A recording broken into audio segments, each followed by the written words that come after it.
ஒரு அதிகார பகிர்வினால் தந்தை மகனுக்குள் ஏற்பட்ட மனக்கசப்பு, அதனால் ஏற்பட்ட விளைவுகள், அதை சுற்றியே சுழன்று கொண்டிருக்கும் நமது அரசியல்.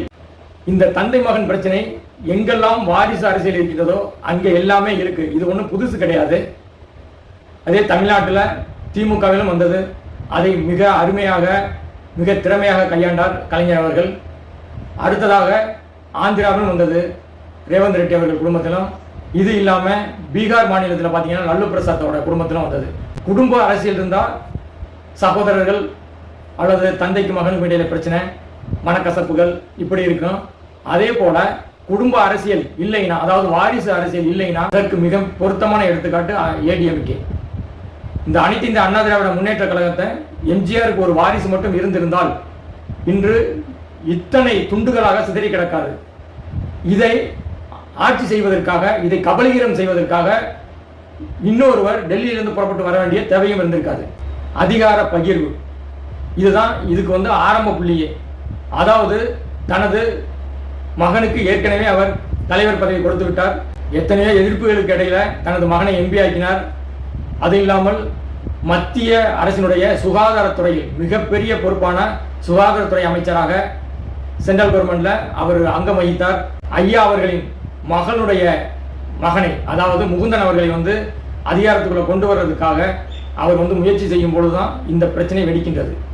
அதாவது அன்புமணி அவர்கள் என்ன நினைக்கிறாரு, மகனுடைய அரசியல் மட்டுமே இதில் இருக்க வேண்டும், மற்ற எவரும் வரக்கூடாது அப்படின்னு அவர் நினைக்கிறாரு.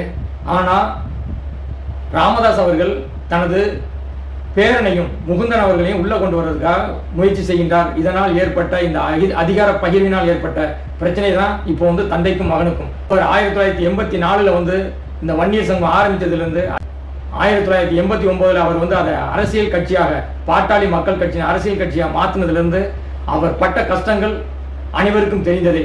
ஏறக்குறைய 90,000 கிராமங்களுக்கு மேல் அவர் கால்நடையாகவும் சைக்கிளிலும் சென்று தனது மருத்துவ தொழிலையும் அவர் பெரிதாக கருதாமல் இந்த வன்னிய மக்களை முன்னேற்ற வேண்டும் என்பதற்காகவே மிகவும் பாடுபட்டவர். அதற்காக தோள் கொடுத்த தோழர்கள் நிறைய இருக்காங்க, கூடவே இருக்காங்க.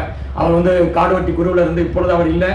அதே போல ஜி.கே. மணி முதலான இன்னும் நிறைய தலித் எளிமலை போன்ற ஒரு படையே அவரிடம் இருந்தது. அவர் சொன்ன சொல்லுக்கு என்ன வேண்டுமானாலும் செய்வதற்கான ஒரு மிகப்பெரிய ஒரு படையே அவரிடம் இருந்தது. அதே போல இந்த வன்னியர் சங்கத்துக்காக போராடி உயிர் நீத்த 22 வன்னிய சகோதரர்களும் இதில் அடங்குவார்கள். அவர்களெல்லாம் இவர் சொன்ன, அதாவது